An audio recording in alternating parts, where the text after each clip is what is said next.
본 방송은 동물과 사람이 함께 공생하기 바라며 제작되었습니다.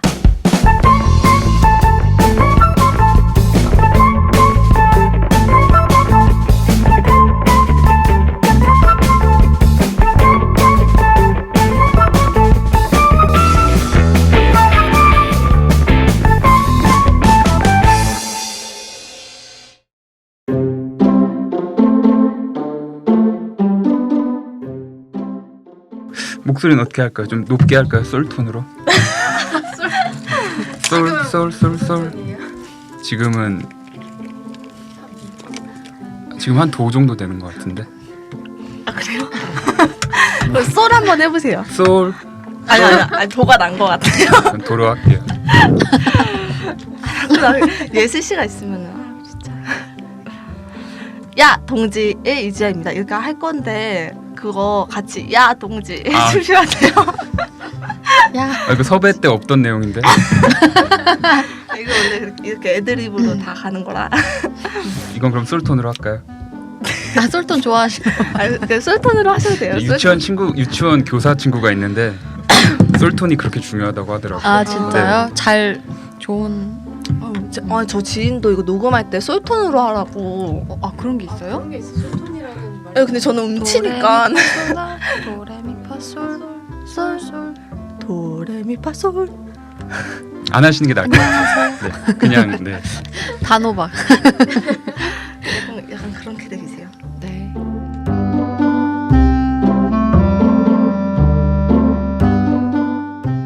안녕하세요. 야! 동지의 이지아입니다. 이번 한 주도 잘 보내셨나요? 이번 화에서는 드디어 야생동물에 대한 본격적인 이야기를 나눠보고자 하는데요. 오늘의 게스트는 충남 야생동물구조센터에서 재활관리사로 활동 중이신 봉규님과 함께 얘기를 나눠볼게요. 그리고 지난화에서 모피에 대한 주제로 함께 해주셨던 예슬님도 함께 할 거예요. 반갑습니다, 예슬님. 네 반갑습니다.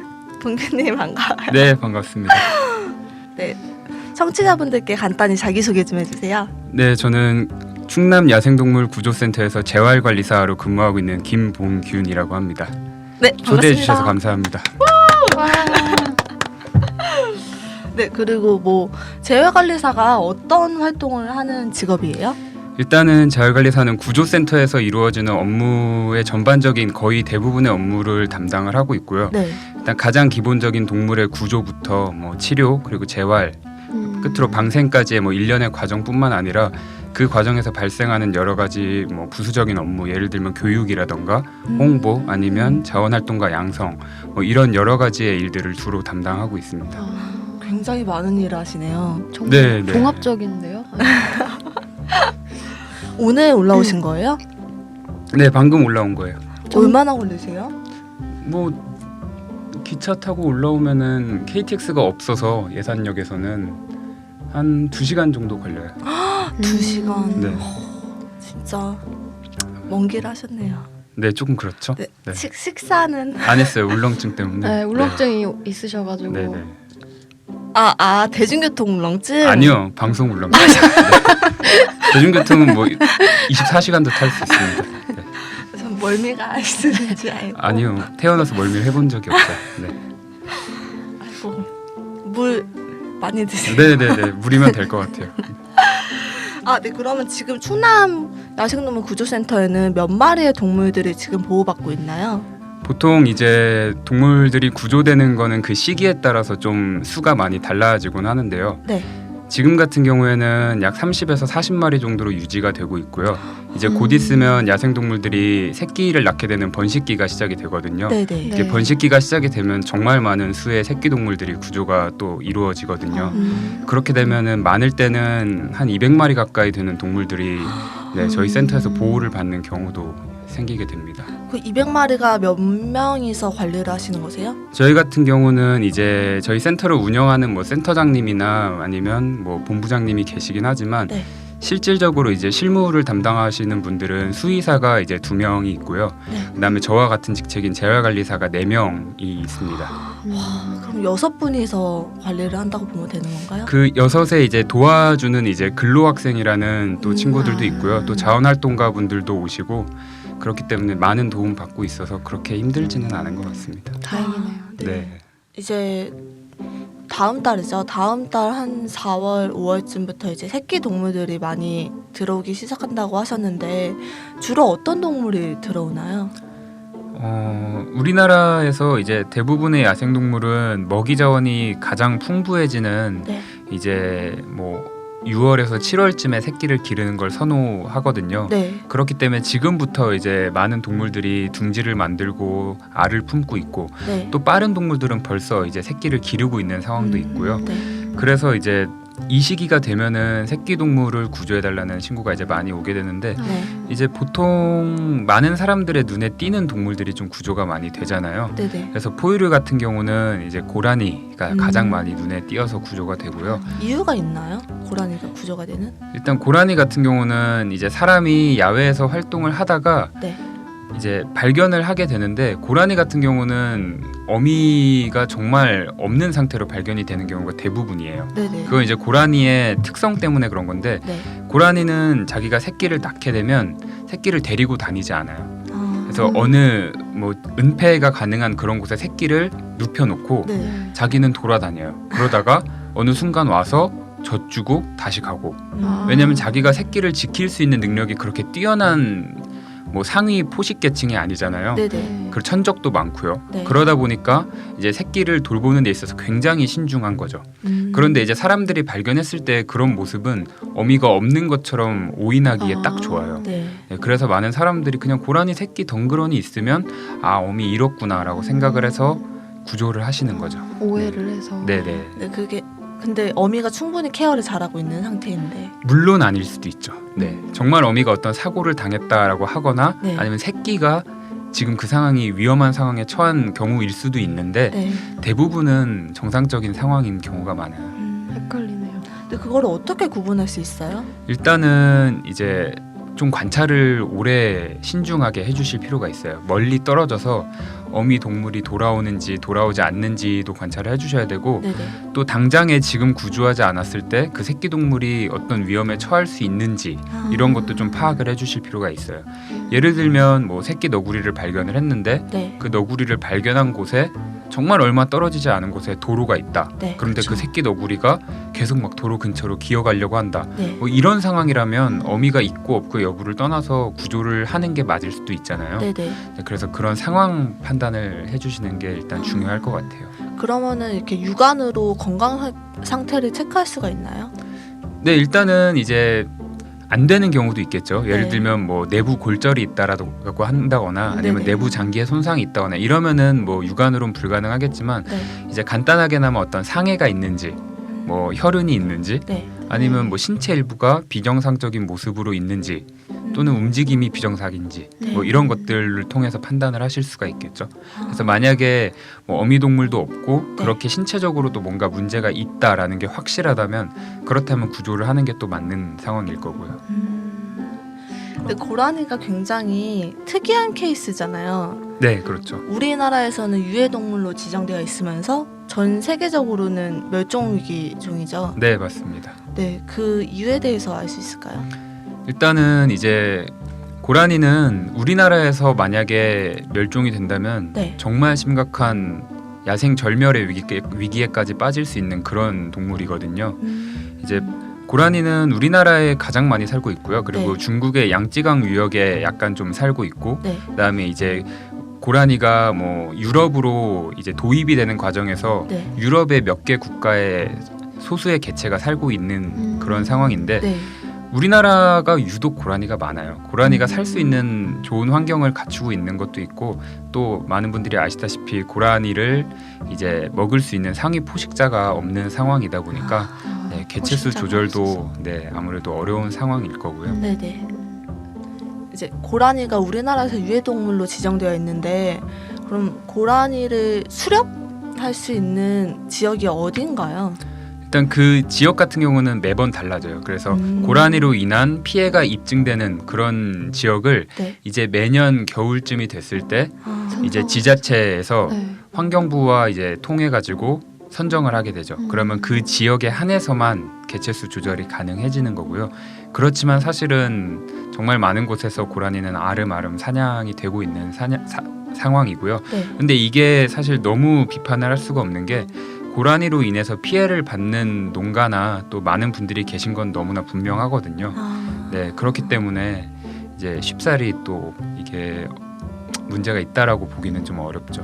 고라니가 정확히 어떤 피해를 주는 거예요? 농작물을 먹는 것? 네, 그렇죠. 이제 농작물을 이제 먹는 것이 대표적이고요. 네. 뭐 아니면은 농작물을 이제 먹지 못하게 하기 위해서 무언가를 설치해 놓거나 하면 네. 그런 시설물에 간혹가다 피해를 주는 경우도 있을 것 같고요. 고라니가 참 귀엽게 생겼는데. 그렇죠. 굉장히 예쁘게 생겼죠. 네. 되게 조심성이 없는. 펄쩍펄쩍. 예, 예, 예. 그러니까 뛰는데 누구라도 다 보일 수 있게끔 그렇게 뛰어다니더라고요. 네, 사실 고라니 같은 경우는 정말 겁이 많고 네, 너무나 겁이 예민한 많고. 동물이거든요. 네, 그렇기 때문에 이제 만약에 구조가 된다 하더라도 네. 뭐 보호하고 치료하고 하는 과정도 굉장히 어려운 동물이고요. 네, 말씀하신 것처럼 사람을 맞닥뜨리거나 하게 되면 굉장히 당황해서 펄쩍펄쩍. 네, 펄쩍펄쩍 뛰고 난리를 치기도 하는 그런 네. 친구예요. 그러니까 못 보다가도 발견할 수 있게끔. 네, 그렇게 맞아요. 네. 근데 이런 야생동물 분야가 조금 포괄적으로 느껴질 수도 있을 것 같아요. 그래서 네. 맞아요. 그 부분에 대해서 어떻게 나눠지는지 설명해 주시면 좋을 것 같아요. 그 보통 야생동물 관련해서 이제 조금 분야를 나누자면 가장 흔하게 나누는 건 이제 분류학적인 이제 나눔이 가장 대표적일 것 같아요. 예를 들면 우리가 포유류 네. 혹은 조류, 네. 양서류, 파충류라고 부르는 이런 동물의 분류학적인 개념으로 구분을 네네. 하거나 이것보다는 조금 더 작은 개념으로 특정 종을 이제 다루는 경우도 분명히 있을 것 같고요. 그런 게 아니라면 이제 사람의 필요에 따라서 야생동물을 나누는 경우도 또 있을 것 같아요. 예를 들면 보호의 분야라던가 네. 아니면 복원의 분야, 연구, 전시의 분야 뭐 이런 식으로. 아, 전시의 분야도 그렇죠. 있어요. 네. 전시의 분야라면 예로 들면 어떤 게 있어요? 이제 많은 거의 모든 분들이 동의를 하진 않겠지만 네. 동물원의 동물도 야생동물의 아. 범주에 포함이 될 수 있다라고 아, 생각을 충분히 하거든요. 그럴 수 있네요. 네, 그쵸. 그러면 이제 그 동물원에 있는 동물들은 비록 이제 캡티브 애니멀이긴 하지만 네네. 전시 기관에 있는 야생동물이라는 네, 점에서 이제 볼 수가 있는 거죠. 네. 근데 그런 기준들을 사람이 정하는 거잖아요. 그렇죠, 결국. 그래서 인터넷에 검색을 해보면은 이제 뭐 멸종위기종, 뭐 천연기념물, 뭐 유해동물 이런 식으로 이제 나눠지는 것 같아요. 네. 근데 이런 개념이나 아니면 기준에 대해서 어떤 분들이 정하는 건지 그리고 어떤 기준으로 정하는지 조금 알면 좋을 것 같아요. 네, 일단 이제 멸종위기종 같은 경우에는 네. 이제 그 이름과 같이 멸종위기에 처한 동물에 한해서 이제 지정이 되는 거고요. 네네. 그 지정은 환경부에서 시행을 하고 있습니다. 환경부. 네, 그리고 이제 천연기념물 같은 경우는 네. 이제 문화재보호법에 따라서 이제 문화재위원회에서 지정을 하고요. 관리는 문화재청에서 하고 있습니다. 문화재청. 네네. 그리고 뭐 유해동물 같은 경우에는 이제 환경부 장관과 그다음에 지자체 행정기관장이 협의를 거쳐서 지정을 하게 되는데요. 네. 이제 보통은 이제 유해동물이라고 해서 그 동물이 1년 내내 뭐 전국의 모든 곳에 있는 동물이 유해동물이 되는 것은 아니고요. 네네. 유해동물이라고 여겨져서 수렵 허가가 내려지는 지역이 따로 있습니다. 그래서 그런 지역에 한해서 또 자격을 갖춘 사람에 한해서 또 그 사람도 이제 생태계 균형을 맞추기 위해서 개체수에도 제한을 두게 되고요. 네. 그다음에 뭐 시기나 지역 여러 가지 제한을 두고 이제 수렵을 허락을 해주는 거죠. 네. 그러면은 유해동물이라고 해서 뭐 일반인들이 가서 그 동물을 죽이거나 이럴 권한은 없는 거네요. 네, 없습니다. 불법입니다. 그렇게 하시면. 불법이면 그거 신고해도 되나요? 이제 뭐 그런 신고 제도 같은 게 사실은 좀 많이 미흡한 상황일 것 같아요. 그래서 쉽지는 않겠지만 명백한 불법인 건 맞습니다. 근데 저는 이게 조금 어려운 것 같은 게 같은 동물을 다루는 건데 네. 부서가 다르잖아요. 네, 그러면은 그렇죠. 그 사이에서 문제도 분명히 생길 것 같고 네, 그 천연기념물하고 멸종위기 동물 중에서 혹시 이렇게 공통으로 겹치는 동물들이 있나요? 네, 상당수가 겹치고 있죠. 네. 그러면은 그런 관리가 체계적으로 이루어지는 거예요? 글쎄요, 이 부분 같은 경우는 이제 구조센터에 있는 직원의 입장에서 바라볼 때 네. 이제 무엇이 옳다 그르다라고 얘기하기는 조금 어려운 상황이긴 한데요. 네. 분명히 그 사이에서 발생하는 서로에게 책임 전가 이런 문제는 네, 잔존하고 있다라는 생각은 들고요.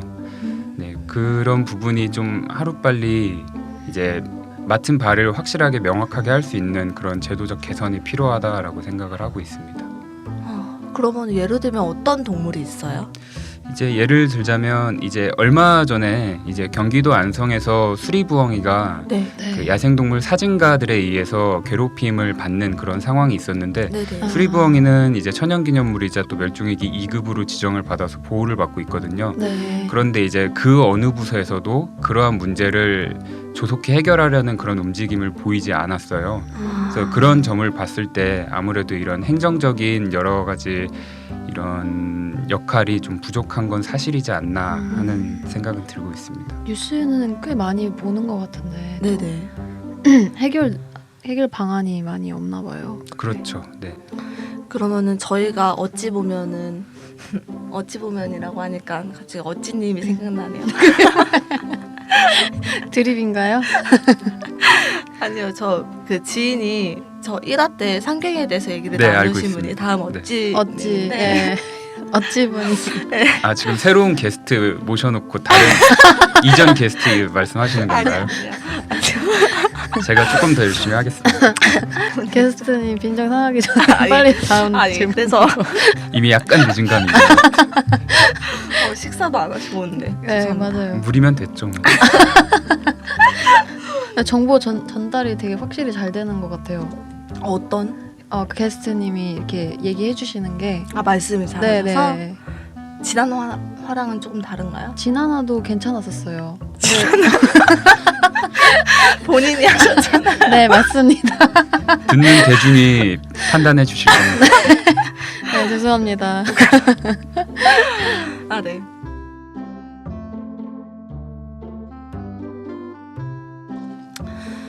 야생동물 구조센터가 국내 어디에 있는지 알 수 있을까요? 네, 일단 야생동물 구조센터는 이제 광역시나 도 단위로 지금 개소가 돼서 운영이 되고 있고요. 네. 현재 약 10개가 넘는 구조센터가 운영이 되고 있습니다. 그리고 전국에 10개요?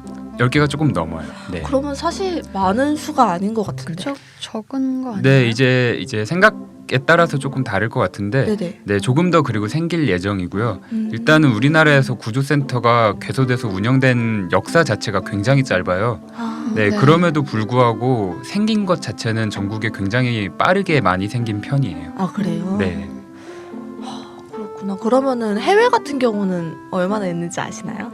글쎄요, 일단 이제 다른 곳은 잘 모르겠고요. 네네. 미국 같은 경우는 사실 굉장히 많고요. 우리나라 같은 경우는 이제 환경부나 네. 아니면 이런 국가기관에서 이런 어느 곳에 용역을 줘서 이제 운영을 할 수 있게끔 진행을 하는 경우가 대부분인데 네. 이제 미국 같은 경우는 일반인들이 하는 경우도 굉장히 많거든요.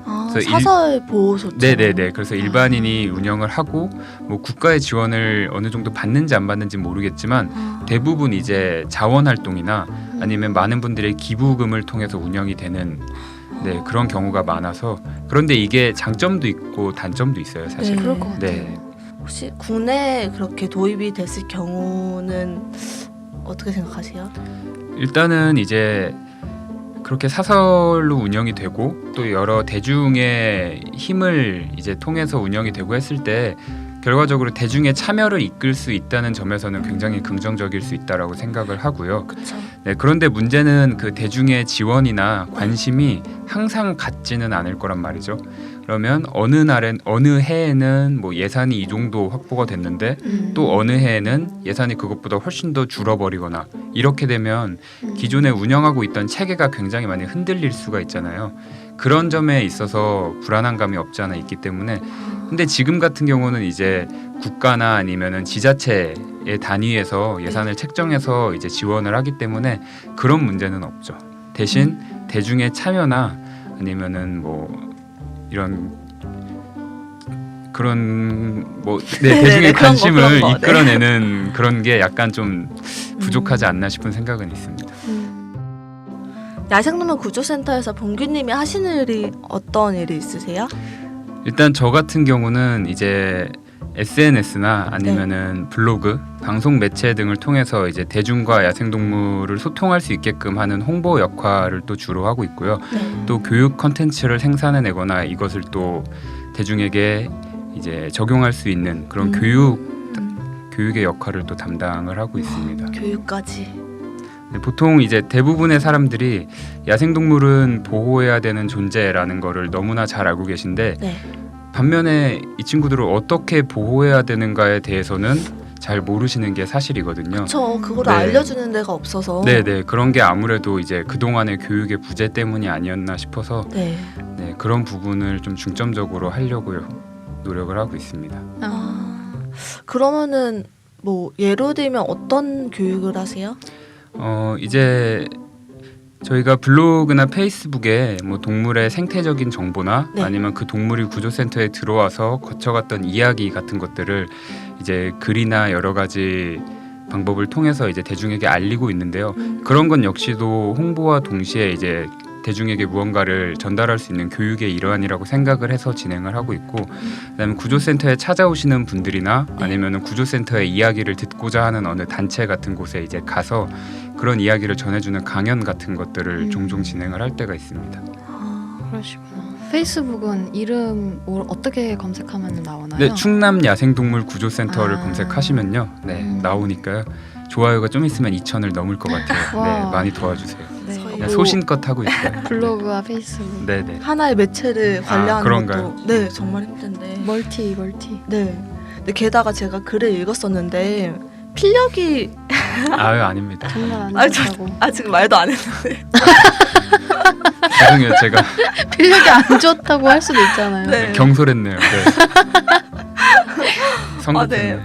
나쁘시지 않으시더라고요. 아유, 감사합니다. 네네. 농담이고 굉장히 좋으신데 그런 야생동물 사연을 담긴 책을 출판하시면은 더 많은 사람이 야생동물의 실태에 대해서 알 수 있지 좋을 것 않을까? 같아요. 네, 저희도 그런 생각 항상 하고 있고요. 네네. 블로그나 이제 말씀하신 SNS 통해서 여러 가지 이야기를 전하고 있는데 아무래도 이제 인터넷 매체라는 한계 때문에 네. 항상 보시는 분들이 봐주시고 보는 아무래도 분들만. 네 이제 다양한 분들한테 도달하지 못하는 경향이 있더라고요. 네. 그렇다 보니까 지금까지 우리가 목소리를 내지 못했던, 듣지 못했던 분들에게 이런 이야기를 하면 어떨까 하는 갈증이 항상 존재했던 거죠. 네네. 네, 그래서 그런 일환으로 좀 다양한 홍보나 교육 활동을 하고 싶은데 네. 이제 아무래도 어려운 점이 좀 있었어요. 근데 이제 정말 감사하게도 어느 출판사에서 저희가 나누던 이야기를 보고 이걸 책으로 엮어서 조금 네. 더 많은 사람들한테 알려보자라는 제안을 주셨고, 네. 네, 저희가 수락을 해서 진행을 많이 하고 있었는데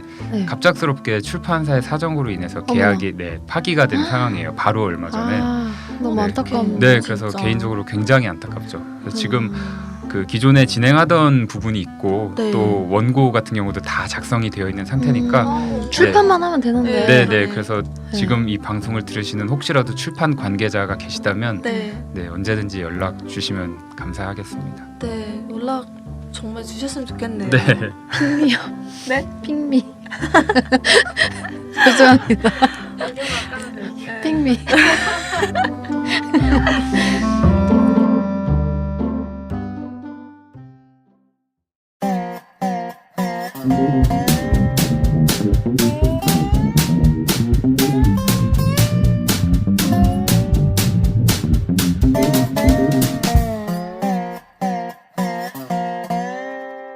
팟캐스트 야동지는 실화 커뮤니케이션즈와 함께합니다.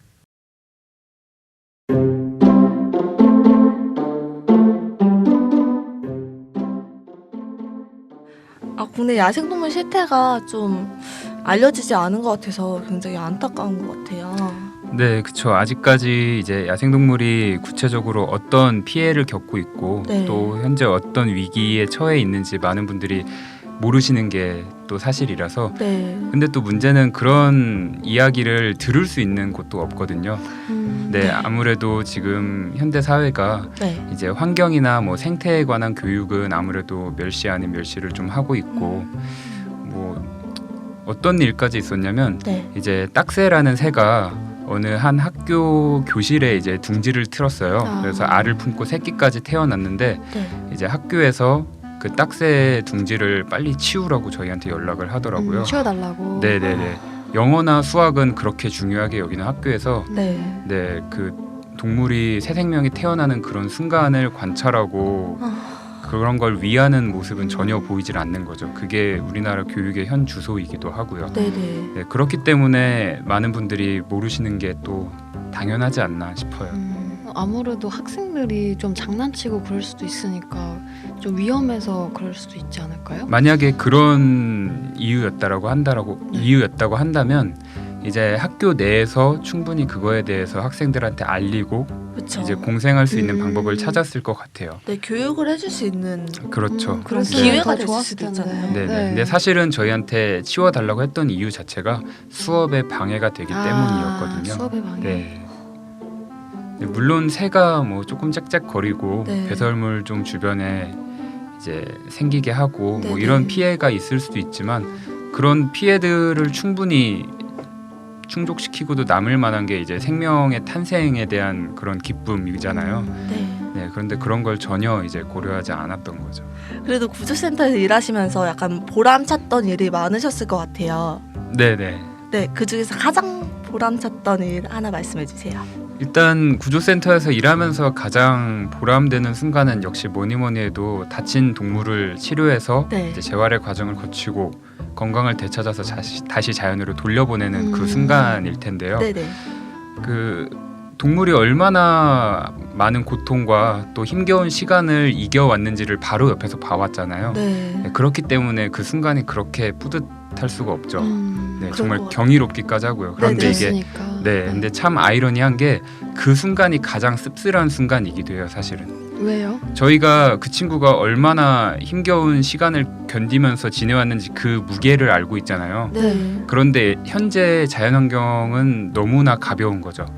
난개발이 정말 난무하고 있고 네. 사회적으로 생명 경시 태도가 아까 말씀하셨듯이 너무나 완연한 상황에서 네. 지금 이 한 마리를 이렇게 돌려보낸다고 해서 얼마나 지금 살고 있는 다른 동물들이 나아질까에 대한 고민을 하게 된다면 또 그 친구는 지금 사회가 달라지지 않으면 똑같은 위험에 또다시 처해서 항상 위험에 처한 채로 살아야 되는 그런 상황이잖아요. 네. 그렇죠. 네, 그래서 그런 상황을 생각해 보면 또 굉장히 큰 무기력함에 휩싸이고는 하죠. 그 상황 속으로 다시 들어가야 된다는 그렇죠. 것 자체가. 네, 시스템이 바뀌어야 되는 건데. 그렇죠. 결국에는. 네.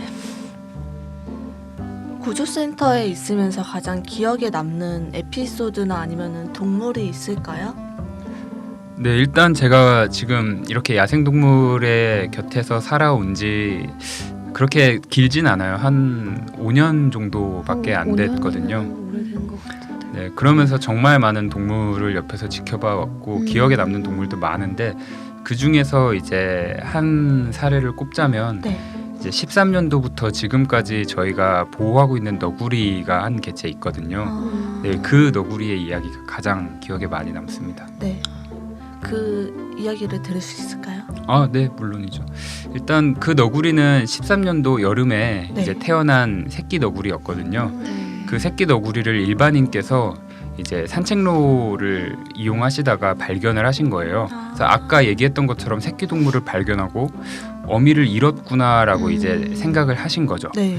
그래서 이제 자신의 집으로 데려와서 이제 강아지 기르듯이 약 2개월을 보호를 하기 시작했는데 사실 이제 야생동물에 대한 전반적인 지식이 제가 일반인을 무시하는 건 아니지만 네. 일반인 분들께서는 야생동물에 대한 전반적인 지식도 부족할 수밖에 없고 네. 그들을 위해서 갖춰줄 수 있는 환경을 갖춰줄 수 있는 능력도 떨어지는 게 사실이거든요. 네. 그런 상황에서 일반인이 야생동물을 사육하게 되면 당연히 문제가 수반될 수밖에 없고요. 네. 그래서 그 너구리도 마찬가지였어요. 약 2개월 정도가 지났을 때 신체적으로 많은 문제가 이제 발생이 되기 시작했거든요. 네.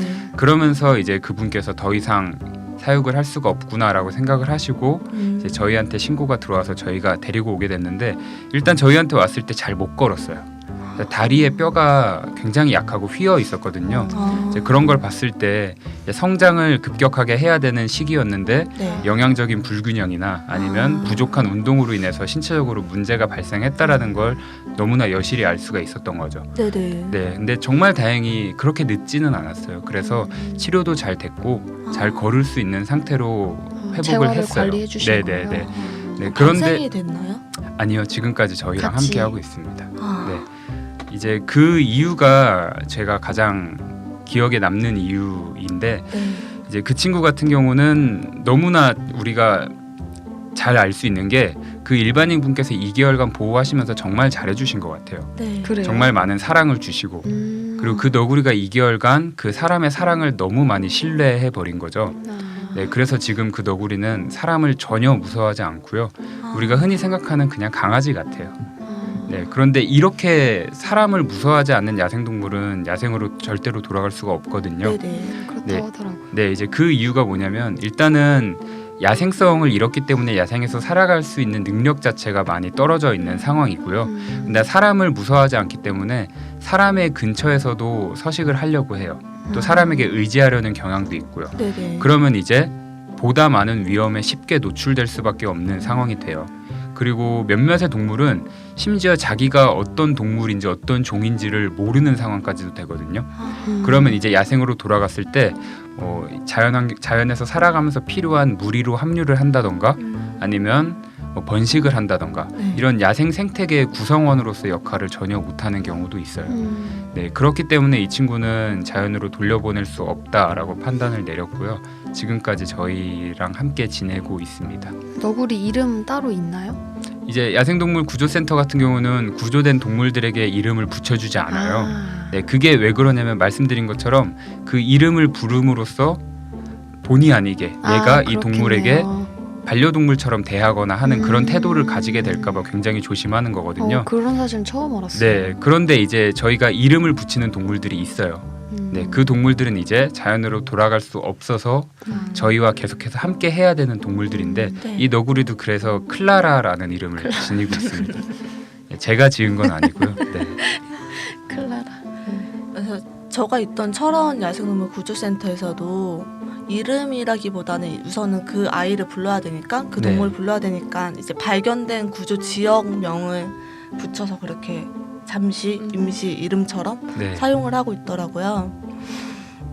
근데 사실 이렇게 야생동물을 구조를 해서 일반인이 내가 한번 케어해 보겠다 이렇게 생각을 하는 그 원인에 대해서는 언론의 책임도 조금 있는 것 같아요. 네, 굉장히 많다고 생각합니다. 네, 얼마 전에 했던 뭐 프로그램 이름이 기억 안 나는데 그 방송에서도 뭐 너구리나 라쿤 이런 애들이 나와서 강아지처럼 이렇게 집에서 키울 수 있는 동물처럼 많이 네, 그렇게 방송을 하는데 사실 그게 전체적인 야생동물한테 좋은 영향을 끼치는 것 같지는 않거든요. 네, 절대로 좋은 영향을 끼칠 수가 없죠. 네, 네. 그렇게 한번 방송 나오면 인터넷에 그 동물의 이름을 검색을 했을 때 뭐 가격, 네, 분양받는 네, 거. 분양합니다. 분양가, 네. 뭐 얘네 어디서 데려올 수 있나요? 뭐 이런 글이 굉장히 많더라고요. 네, 그 야생동물이 이제 사람의 보호를 받으면서 살아가는 게 좋다라고 생각을 하시는 분들도 있어요. 네, 이제 그 분들의 논리는 이제 야생이 워낙에 치열하고 네네. 살기 힘들고 많은 위험도 잔존하는 곳이니까 네, 이제 마음 편하게 안전하게 지낼 수 있는 사람의 품이 더 좋지 않느냐라고 생각을 하시는 건데 물론 그럴 수도 있어요. 저희가 이제 동물의 입장에서 네네. 함부로 판단하는 건 굉장히 위험하잖아요. 그렇죠. 그렇기 때문에 그럴 수도 있는데 제 생각은 조금 달라요. 이제 저 같은 경우는 이렇게 야생동물 곁에 있으면서 네, 이제 본의 아니게 이제 캡티브 애니멀이 된 상황이잖아요. 이 너구리도. 네네. 그래서 이 너구리를 제가 정말 거짓말 안 하고 아침에 일어나서 해가 질 때까지 바로 앞에 앉아서 계속해서 그냥 멍 때리면서 본 적이 있거든요. 네네. 이렇게 하루 종일 그 너구리를 봤는데 전혀 행복해 보이지 않았어요. 네, 이 친구가 있을 곳은 이곳이 아니구나라는 거를 깨달았거든요. 그때. 아무래도 본성이 있으니까요. 네네네.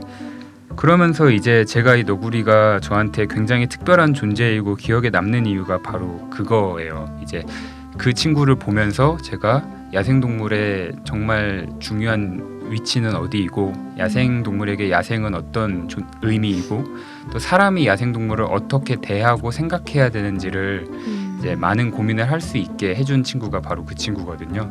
그러면서 저도 조금 더 성숙해질 수 있었고 그래서 이 친구가 기억에 가장 많이 남는 거예요. 많은 생각을 하게 해준 네네. 동물이네요.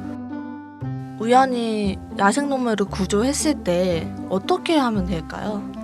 네, 일단은 야생동물이 이제 조난당한 채로 발견이 되었을 때 네. 그 상황에 따라서 대처를 해야 되는 방안이 굉장히 상이할 수가 있거든요. 그렇기 때문에 또 이제 굳이 구조를 안 하는 게 오히려 동물한테 더 도움이 되는 정말 약간의 조치만 해서 그대로 놔두는 게 더 도움이 되는 경우도 있기 때문에 네. 일단은 가장 중요한 건 동물을 발견했을 당시에 그 상황을 파악하시는 게 중요할 것 같아요. 그래서 정확한 정보를 파악한 후 그 정보를 토대로 해당 지역을 관할하고 있는 야생동물 구조센터에 연락을 해서 네, 적절한 대처 방안에 대한 설명을 들으시고 그에 따라 움직이시면 될 것 같고요. 만약에 동물을 완전하게 포획을 하셨다라고 한다면 네. 이제 시각적으로 약간 좀 차단이 될 수 있는 상자나 케이지 같은 곳에 동물을 넣어두고 너무 덥거나 너무 춥거나 하지 않은 곳에 잠깐 네. 이제 보호를 하시다가 구조센터에서 출동을 하면 인계를 해주시면 그렇게 상황은 끝날 것 같습니다. 구조할 때 주의 사항이 있을까요? 일단 가장 중요한 건 첫째도 둘째도 셋째도 구조자의 안전이겠죠. 네네. 그래서 예를 들면 동물이 어떤 위험에 처했다는 것은 네. 그 위험이 사람한테도 똑같이 적용이 될 수가 있거든요. 네, 예를 들면 뭐 다친 고라니가 도로 위에 쓰러져 있다. 다 위험. 그건 이제 차량에 치여서 아마 그렇겠죠. 네, 그걸 이제 사람이 발견하고 안타까운 마음에 구조를 하고 싶다라고 하시면 네. 정말 조심해야 되잖아요. 내가 그렇죠. 그 고라니와 차에 똑같은 치일 수 위험에 있죠. 언제든지 처할 수 있는 상황이기 때문에 네네. 이제 그런 상황이라던가 아니면 높은 곳에 있는 둥지에서 새끼새가 떨어졌다. 그래서 그 새끼새를 다시 둥지 위에 올려주고 싶다라고 한다면 그건 역시도 내가 올려주려고 높은 곳에 올라갈 때 주의를 기울여야 되잖아요. 네. 그래서 그런 부분에 있어서 항상 조심하면서 진행을 하셔야 될 것 같고요. 또 동물들이 다친 상황이기 때문에 대부분 네. 굉장히 예민해지거든요. 네. 네, 그럼 사람이 이제 도와주려고 접근을 하는 걸 자신을 위협한다고 생각을 해서 네네. 정말 공격성을 많이 띌 수도 있어요. 그런 때 이제 사람이 신체에 어느 상처를 입거나 이제 다치는 경우도 발생을 할 수가 있으니까 네. 이제 포획을 할 때에는 동물을 덮을 만한 뭐 수건이나 담요 아니면 내 손을 보호할 만한 장갑 같은 걸 끼고 네, 동물을 포획하셔야 될 것 같아요.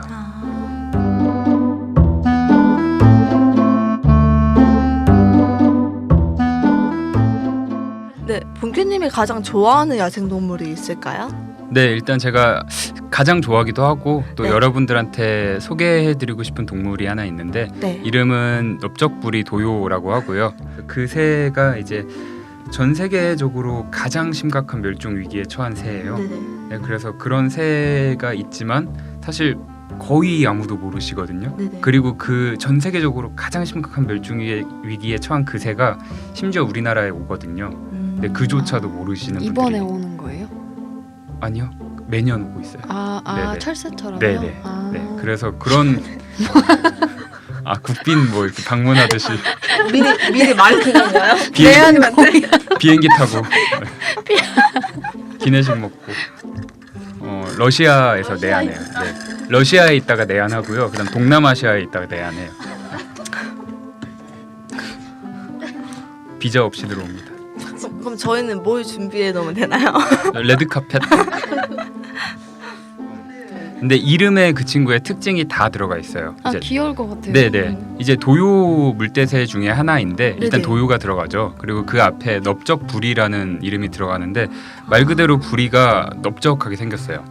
네, 그래서 제가 사진을 가지고 있는데 이렇게 생겼거든요. 어머 너무 귀여워요. 이게 키위새 같아요. 네, 그 키위새 다들 아시는지 모르겠는데 약간 하얀 키위새가 약간 백발의 머리카락을 가지고 있는 그런 느낌? 네. 그렇죠. 네, 청취자분들은 검색 한번 해보시면 될 것 같습니다. 네네, 제가 그 갤러리에 올려드릴게요. 네네네. 근데 약간 부리가 검은색 스타킹 신은 다리 같지 않아요? 네? 아니, 약간 발처럼 생겨서. 저는 약간 오리너구리의 부리 같다고 생각했는데 우와. 스타킹? 네. 발상의 전환인데? 아티스트가 봤을 땐 그렇게 보이네요. 예. 예. 오늘 맡은 바 역할을 굉장히 충실하게 해주시겠어요. 네, 오늘 허당 역할을 맡으셨어요. 네, 허당 담당이었습니다. 이 크기가 얼마나 거예요? 네. 이제 이 친구 같은 경우는 과장 약간 보태서 참새만 해요. 아, 되게 작구나. 네, 그래서 몸 길이가 한 네. 14에서 15cm 정도밖에 안 되거든요. 아, 그래서 정말 정말 작구나. 작은 거죠. 네. 이제 보통 성인의 손에 아주 쏙 들어올 정도로 작은 크기인데 이 새 같은 경우는 이제 러시아의 네. 캄차카 반도나 아니면 추크치 반도 같은 데서 번식을 하고요. 그런 다음에 이제 동남아시아나 뭐 일부 서남아시아에서 월동을 하는 철새예요. 네네. 그러면서 이제 그 이동을 하는 중간에 이제 네. 우리나라나 아니면 일본과 중국이 위치해 있잖아요. 네. 그래서 그렇게 이동을 하면서 중간 기착지로 우리나라를 선택을 해서 아. 매년 봄이나 가을에 도래를 하는 친구거든요. 음. 네, 그래서 그 거리를 따져보면 이 작은 새가 1년에 16,000에서 한 2만 킬로 가까이 비행을 하거든요. 정말 어마어마한 거죠. 네. 네, 정말 작지만 정말 위대한 여행을 하는 그런 멋진 친구인데 네. 근데 문제는 이 친구가 지금 전 세계에서 조류 중에 정말 가장 큰 멸종 위기에 처한 친구거든요. 그래서 지금 이제 개체수 조사를 매년 이제 많은 단체에서 하고 있는데 네. 보통 어느 단체에서는 한 300마리 정도가 전 세계적으로 남아 있다라고 얘기를 하고 있고요. 300마리? 네, 또 어느 단체에서는 뭐 800마리 정도가 남아 있다라고 얘기도 하고 있고 정말 정확한 거는 뭐 1000마리 이하로 남아 있다는 얘기겠죠. 네. 근데 이런 새가 우리나라에 도래를 한다는 게 네, 정말 중요한 이야기인데 그런데 너무 많은 분들이 모르시거든요. 네. 네, 근데 이 친구가 이제 멸종 위기에 처한 이유가 사실은 우리나라의 여러 가지 문제 때문이기도 하거든요. 어떤 문제? 네, 이 도요물대새 같은 경우는 보통 습지나 아니면 갯벌을 이용하는 조류예요. 네네. 그래서 그런 곳에서 먹이 활동을 해야 되는데 우리나라는 아시다시피 간척 사업을 정말 많이 한 나라잖아요. 네. 네. 네, 그러다 보니까 이 친구들의 서식지가 너무나 많이 사라지고. 사라져 버린 거죠. 그래서 옛날에는 우리나라의 뭐 새만금 같은 곳에 네. 꽤 많은 수가 도래를 했었는데 지금은 새만금 간척 사업이 진행이 되면서 뭐 그쪽에서는 아예 만나볼 수도 없는 상황이 되어 버렸고요. 네네. 뭐 현재는 충남 쪽에 이제 어느 작은 섬에 이제 정말 적은 수가 네네. 뭐 10마리 이하로 우리나라에 찾아오고 있는 그런 상황이에요. 아. 네, 그런데 이런 친구가 또 문제가 되고 있는 건 월동지에 가면 월동지에서는 심지어 사냥까지 당하고 있고요. 네. 그리고 이제 사냥을요? 네. 전 세계적으로 가장 심각한 멸종 위기에 처했음에도 불구하고 아직까지도 이제 사냥되어지고 있는 상황이에요. 희귀해서 그런 이제 사실은 희귀해서기보다는 네. 그쪽 나라에서는 식용으로 쓰려고 아. 하는 것 같아요. 네. 식용. 그렇게 작은 새를요? 네, 그런 거죠. 저희 뭐 우리나라에서도 뭐 참새나 그렇다고 메추리 같은 거 하더라고요. 먹잖아요. 네네. 네. 비슷한 개념이겠죠. 아. 그럼 그 나라에서는 멸종 위기인 걸 모르는 건가요? 아마 알지 않을까요? 근데 아무래도 이제 그 나라가 처한 여러 가지 상황 같은 게 네. 뭐 이런 동물을 먹는 것이 뭐 자기들에게 더 이제 당장에 도움이 된다라고 생각을 해서 판단을 해서 그렇게 하는 걸 수도 있을 것 같고요. 이익을 위해서 네. 그렇게 그렇지만 이제 정말 많은 단체와 나라에서 이 조류를 보호하기 위해서 네. 많은 노력을 기울이고 있고요. 이제 우리나라에서도 이제부터라도 이 친구의 멸종을 막기 위해서 사실은 많은 신경을 써야 되는데 네. 지금 그냥 이대로 만약에 방치가 되면은 뭐 빠르면 5년, 길게는 한 15년 정도가 지나면 아마 네. 야생에서는 절멸이 될 거예요. 네. 진짜 이런 동물을 꼭 보호를 해야 되는데 네. 사실 사람이 살아가면서 굉장히 많은 동물들을 멸종시켰잖아요. 그렇죠. 그래서 지금부터라도 사실 보존하고 지켜나가는 게 정말 중요한 것 같아요. 네. 맞아요. 윤규님 앞으로의 계획은 어떻게 되세요? 일단 계속해서 지금 제가 하고 있는 일을 할 예정이에요. 지금 이 자리에서 이제 네. 동물들이 우리한테 무슨 이야기를 하는지 네. 들으실 수 없는 분들에게 제가 대신해서 전달해 드리는 역할을 할 예정이고요. 네네. 그런 다음에 제가 그동안 구조센터에서 일해 오면서 이 동물들이 어떤 위험에 얼마나 노출되는지를 가까이서 지켜봐 왔잖아요. 네. 그래서 그런 데이터를 종합을 해서 이제 논문을 작성할 예정이에요. 그래서 아, 논문을 논문. 작성하게 되면 아무래도 데이터를 기반으로 동물을 보호하는 어떤 구체적인 방법을 만든다던가 아니면 뭐 그런 효과적으로 보호할 수 있는 방안을 제고하는 데 도움이 될 수 있을 거라고 생각을 해서 네, 그런 시간을 좀 가질 계획입니다.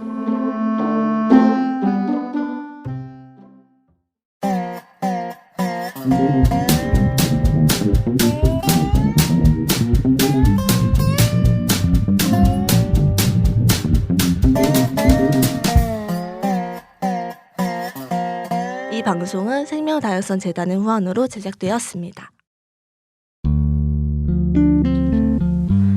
생명 교란 생물 뉴트리아에 대한 오해와 진실.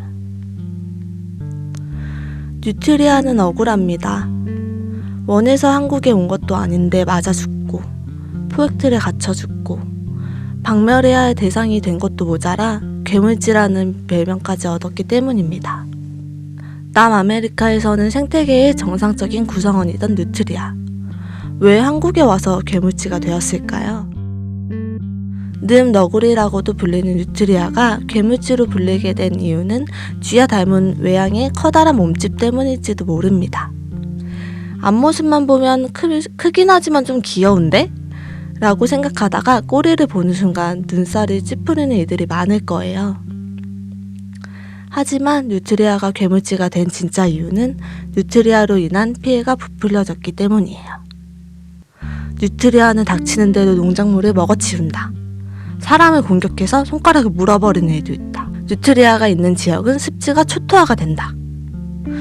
뉴트리아가 외래종이고 토종 생태계를 위협하는 생태계 교란종인 탓에 정부가 박멸 대상으로 삼고 있는 것은 사실이지만 이런 이야기는 모두 지나치게 과장되었습니다. 온순한 뉴트리아. 뉴트리아는 억울해요. 초식 위주의 잡식성 동물인 뉴트리아가 사람을 공격한다는 것도 근거 없는 이야기입니다. 뉴트리아는 기본적으로 온순한 동물이고 먹이를 먹을 때 사람이 다가가도 알아차리지 못하고 가만히 먹이만 먹고 있는 경우도 많거든요. 다만 반려동물인 개나 고양이도 사람이 때리려고 하면 공격성을 나타내는 것처럼 사람이 때리려고 할 때 뉴트리아가 반응한 것이 부풀려졌을 가능성은 있지요. 뉴트리아는 식욕이 왕성해서 괴물지라고 불리는 것이 아닌 뉴트리아로 인해 발생하는 사회적 문제와 책임을 뉴트리아 자체에게 고스란히 짊어지게 하기 위한 인간의 책임 전가 성격이 강하다고 볼 수도 있어요. 뉴트리아를 포함해 많은 동물들이 인간의 오해로 고통을 받고 있습니다. 한 교수님은 뉴트리아를 잡아 죽이는 일은 비인도적이고 불필요한 일이라고 주장하고 있는데요. 길고양이처럼 뉴트리아도 중성화 수술을 해 자연스럽게 개체수를 줄이면 된다는 것입니다. 뉴트리아의 고통을 최소화하면서도 불필요한 사력을 막는 방법이죠. 살아있는 생명이라면 당연히 고통을 받고 싶지 않고 죽고 싶지 않을 거예요. 생태계를 지켜다 보면 어쩔 수 없는 선택이겠지만 미움보다는 관심과 사랑이 필요한 때가 아닐까요?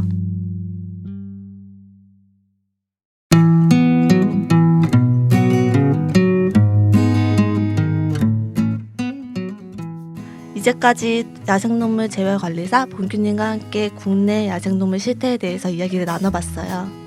멀게만 느껴졌던 야생동물이라는 존재가 반려동물이라는 존재만큼 우리에게 소중한 존재가 되길 바라며 다음 주에는 유기견 보호소라는 주제로 찾아뵐게요. 아직은 부족하지만 거북이 걸음처럼 엉금엉금 나아지는 야동지 함께 해주실 거죠? 네. 네, 네, 함께 해주신 본규님 그리고 예슬님 오늘 정말 감사드립니다. 감사합니다. 네, 감사합니다. 즐거우셨죠? 아, 네, 그럼요. 너무 재밌었어요. 유익한 시간이었습니다. 그러면 다음 주에 만나요. 안녕. 네.